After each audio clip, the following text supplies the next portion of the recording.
So ayun, good morning guys. So mag-aayos tayo ng motor. So ayusin natin yung lilinisan natin yung kanyang swing arm and yung tambucho, then yung ilalim ng makina, yung hindi nakukuha, yung hindi nalilinisan yung hindi natin abot pag naglilinis tayo ng motor. So papakita ko sa inyo. So ay mga master, babaklasin natin yan. Tanggalin natin to para malinisan natin yung ilalim. And lilinisan natin yung ilalim niya. Kasi tanggalin natin itong tambucho. Gamitin natin yung nabili natin sa TikTok. Flytech. Ayun, magbaklas na tayo. Kailangan natin sa ilalim yung 10mm.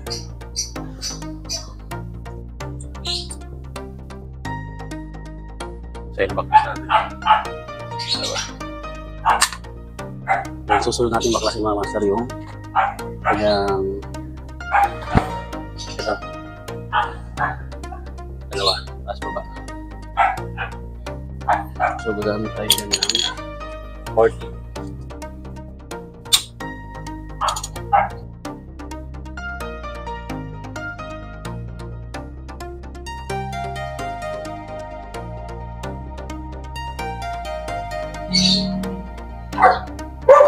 Ito na sa ilalim. Kasama yung bell.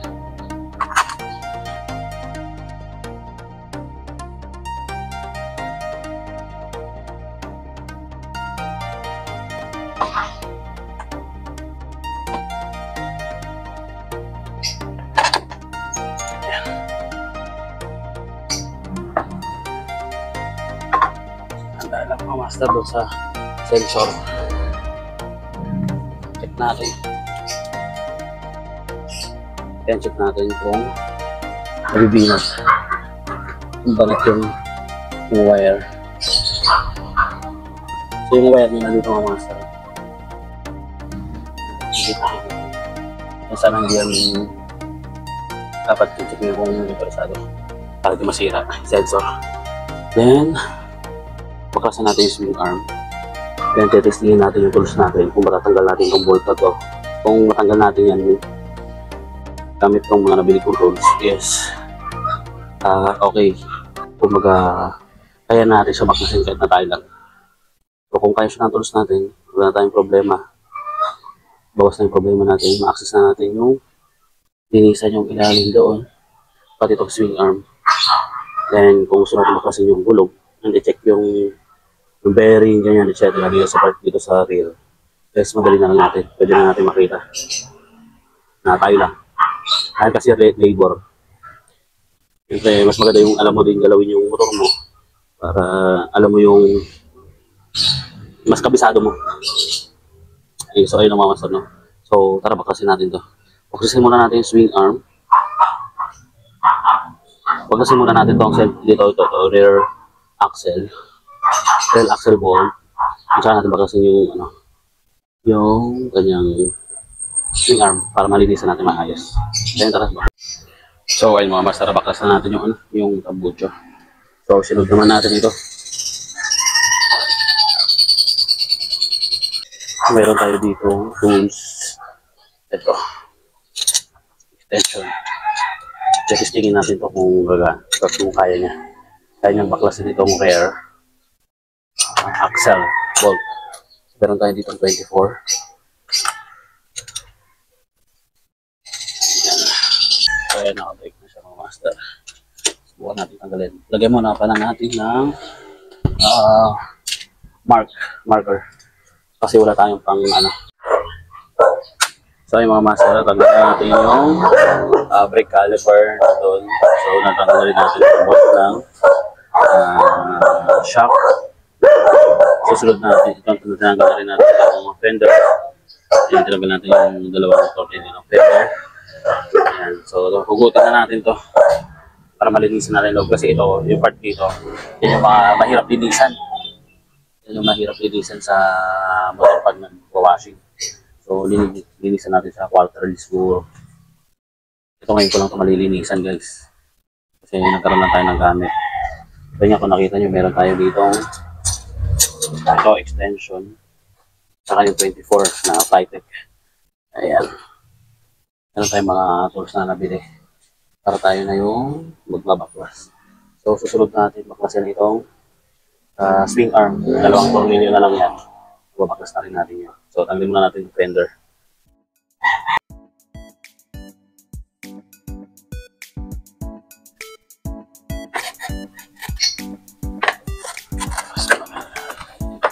Kasila.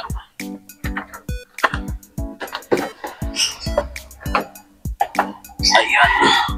Kita nyo naman guys, ang dumi. Ayan, dumi. So, itong extension fender ko, ginawa ko lang yan. Ayan. Ito sa likod mo. Gamit na gamit ko naman yan.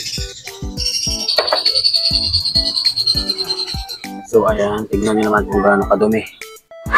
Tignan nyo kung gaano kadumi mga master. So, yun yung lilinisan natin.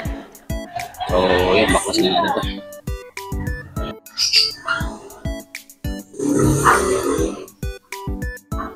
So, gamitan natin extension.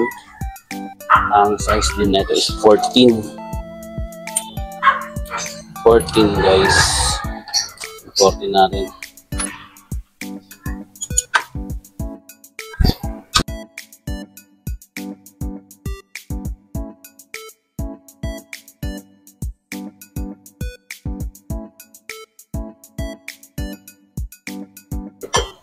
Iyon. So, ayan ang ating swing arm. Napakadumi. Ito. Ayan na. Baklas na natin mga master.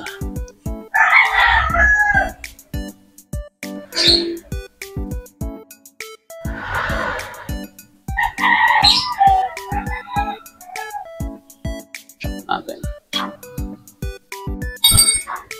So, ito makikita nyo mga master. Sobrang. Ayan na. Sobrang dumi niya.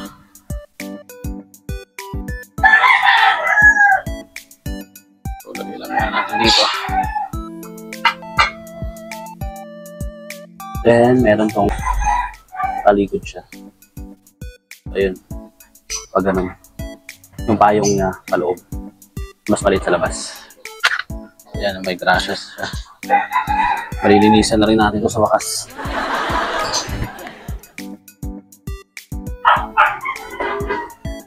Hilain lang natin ito. Yeah. Iyo. So yan, tanggal natin yung gulong. Malilinisan din natin itong part na ito. Tsaka itong sa loob. So yan. Lagay mo natin dito.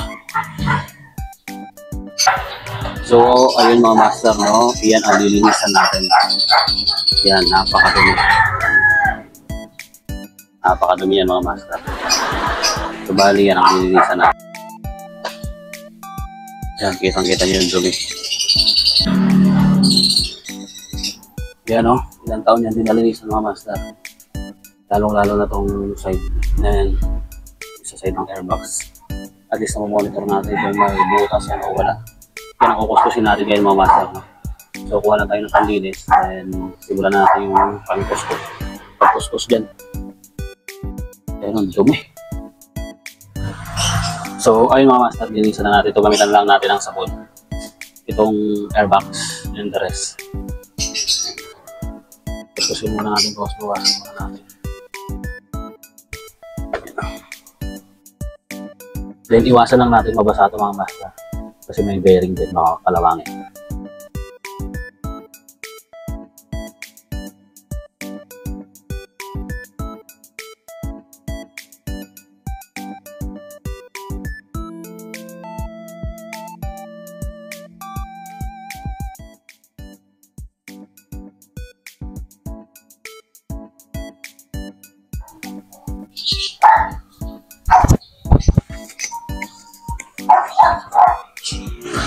So, ayun mga master, padlawan na lang natin.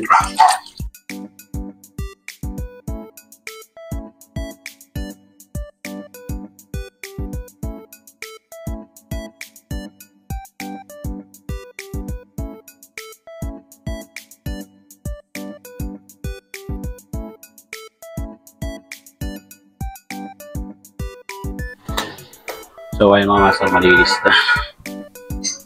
Yan. Kita-kita nyo naman yung pagkakaiba ko kanina. Yan. So, malinis na isolid natin mga master yung swing arm, tender, tsaka yung gulok. Then, habang pinapatuloy natin yan, dinisin muna natin yung sa tara, kasi mainit na ngayon. Init yung araw. So, doon tayo sa loob mga master. So, ayun mga master, ito yung lilinisan natin. Yung rear tire, rear hub, tsaka yung loob nito, lilinisan natin. Pati yung rear fender natin. Kasi yung ilalim nito, bigas na yun. Bigas na yung dumi. And pati itong ating swing arm, papuputiin natin yan. Ayan. Nakikita nyo naman, no? Ang dumi. So, picture lang natin. So, ayun mga master, no? So, mag-release tayo ng swing arm. Pero di natin babasahin ng tubig ito. Pinaka-bearing niya.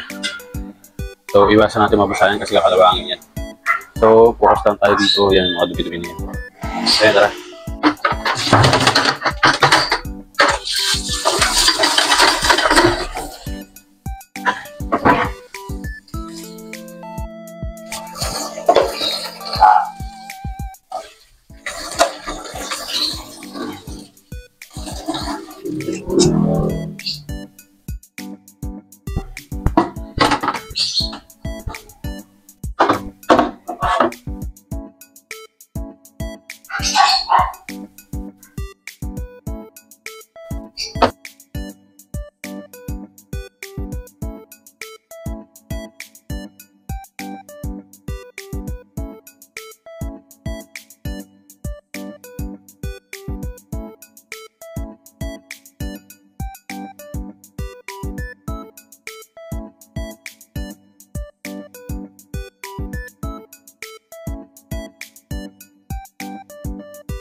So yung mga master, pupunasan lang natin itong sa rear.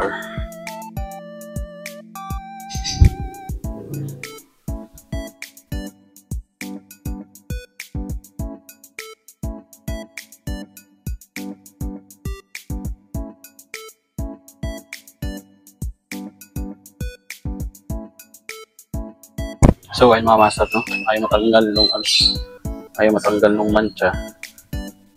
Ayun, no? Dumikit na. So, baka repaint na lang natin. Repaint, ayan. Kahit sa ano, ang dungis, tignan. So, ito naman, dito sa ilalim ng makina natin. Ayan. Malinis na yan mga master. Tapos lalagyan natin ng grasa ito. Lagyan natin ng grasa. So, ayun mga master, lagyan natin ng grasa yan. So ayun mga master, lagyan natin ng grasa yung kanyang bearing.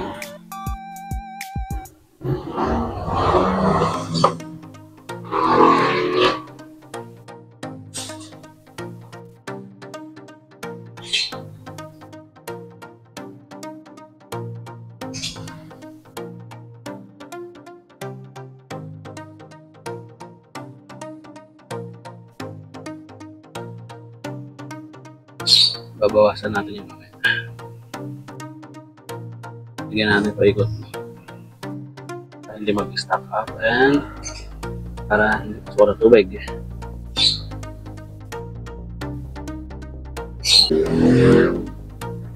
Nasa natin mga sobrang garasa. Paligid. Malat.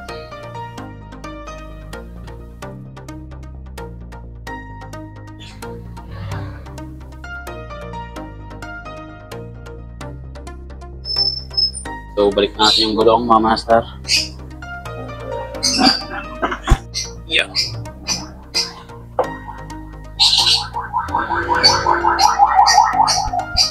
Tanggalin din natin yung grasa. Tanggalin muna natin yung grasa na ito mga master.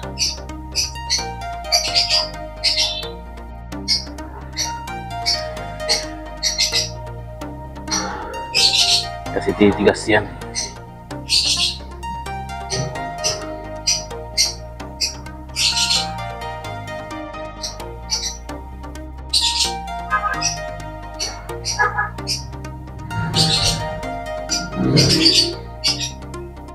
Yan, so balik natin.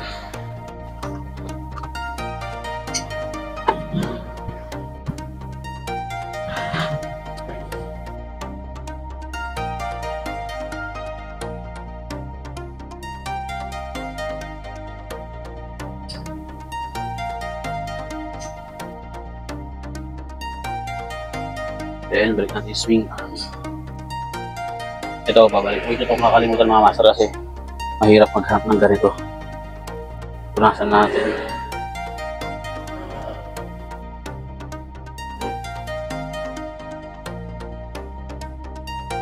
Ilagyan na natin ito ng grasa. Ilagyan natin ng grasa doon. So, dagdagan na natin ng grasa dito. Grasa. Para totally hindi mapasok ng tubig.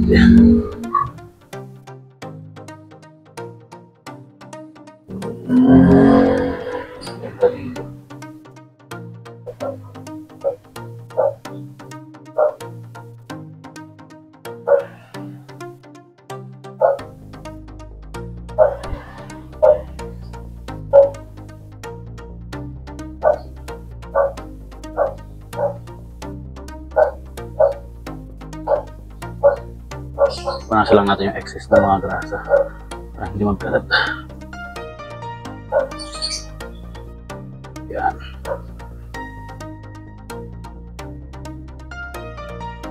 And then, yung pinakamalaki, yung payong niya ang mamasa sa loob.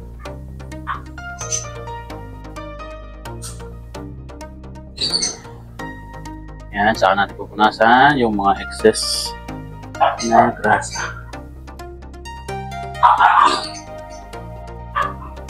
Balik natin yung swing arm. Sobrang tigas.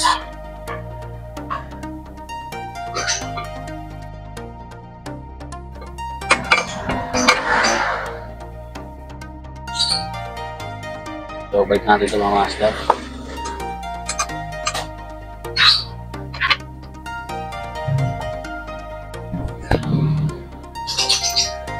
Itong dalawang 14. Dito.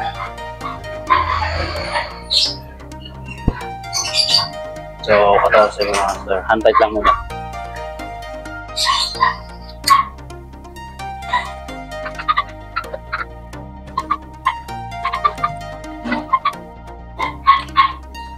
Yan. Tapos yung maliit dito yan sa ating shop.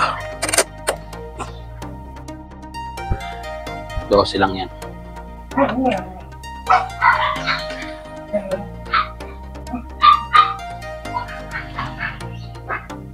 Hand tight lang din muna ito mga master. Yan. Saan natin balik yung brake caliper.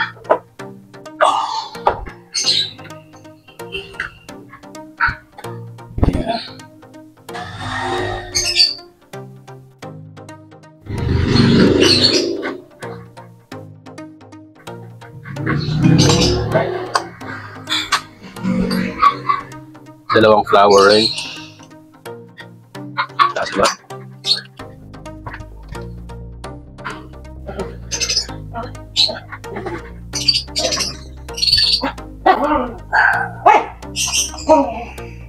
Hand tight lang din muna ito mga master.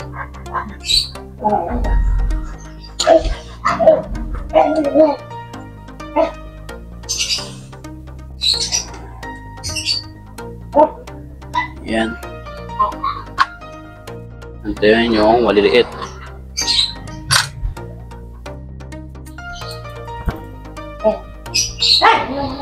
Itong dalawang may washer mga master dito yan sa taas. Para yan mamaya.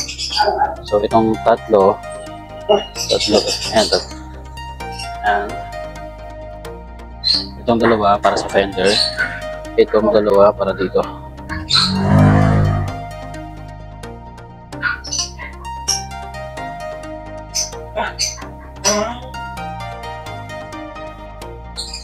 Wala, pwede na natin mahigpitan.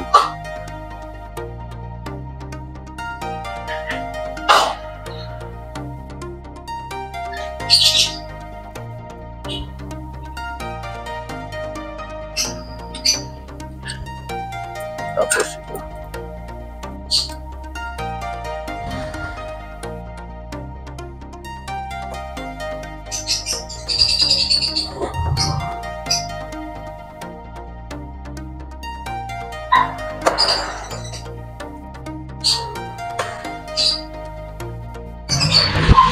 Ayan. Tapos, susunod natin yung fender. So, balik muna natin itong sa rear axle. Balik muna natin siya. Palatandaan din tayo dito. Ayan mga master, may palatandaan tayo dyan. So, punasan lang natin yung daming grasa.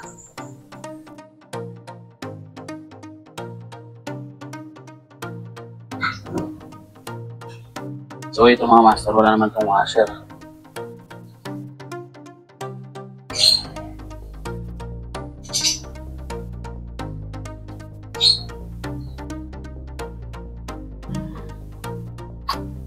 $14.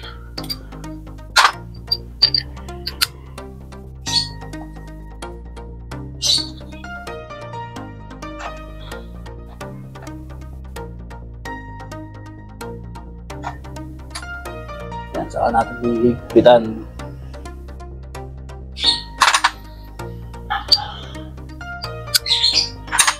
Yup.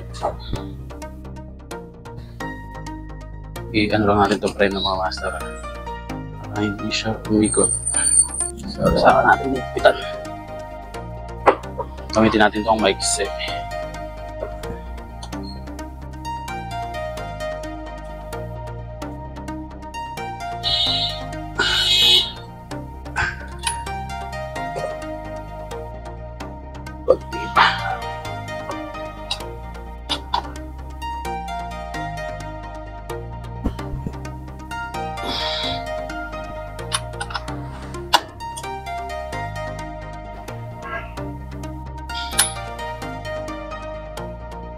Yan, kunti pa. Wato. Shit.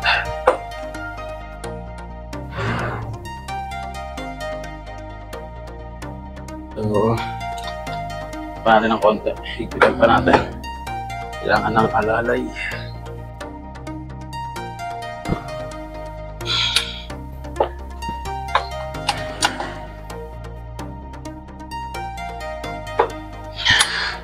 Ayun, okay na. So, saktong-sakto siya doon sa nilagay nating marker kanina.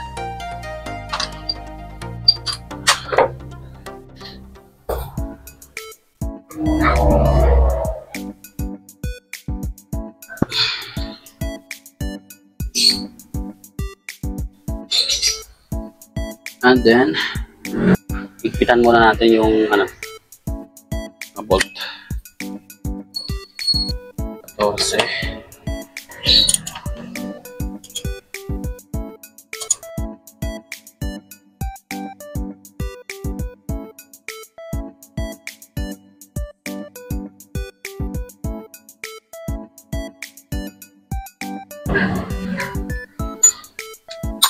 Then, next natin ay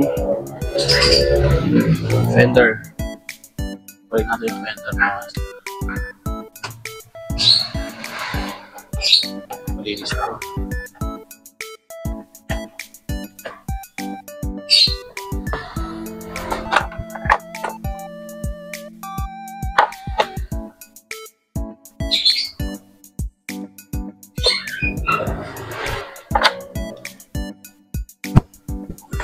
Shoot mo lang yan. May dito eh. Yan, yan, yan. Yan. And then, ito yung dalawang alin.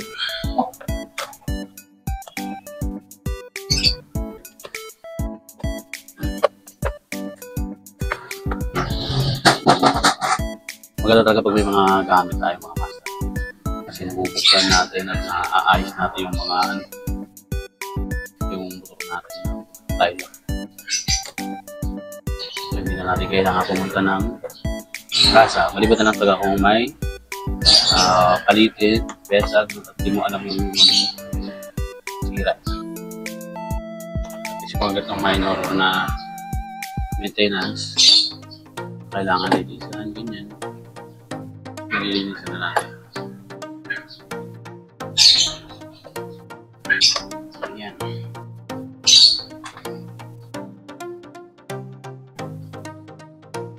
Ito yung dalawa dito.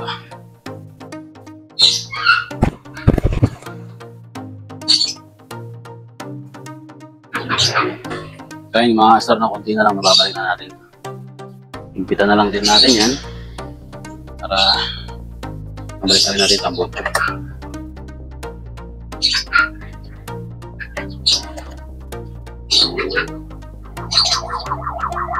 Ayan.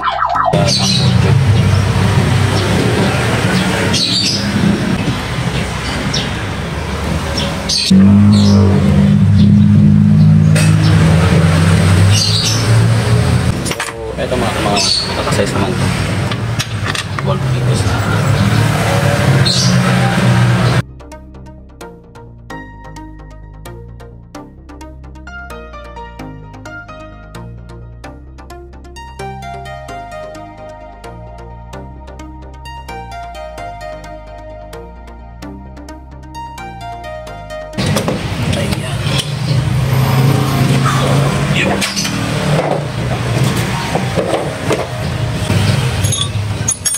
Konting higpit na ito mga master.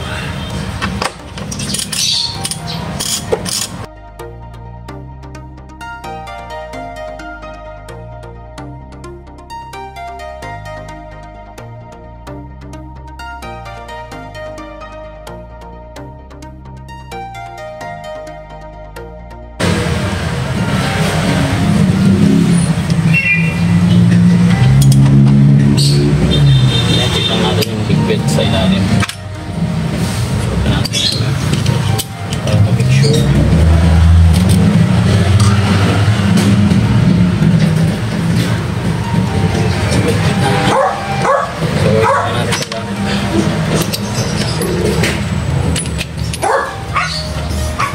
So, yun talaga. Gaganda na kayo. Pumasok. Ayos natin wires.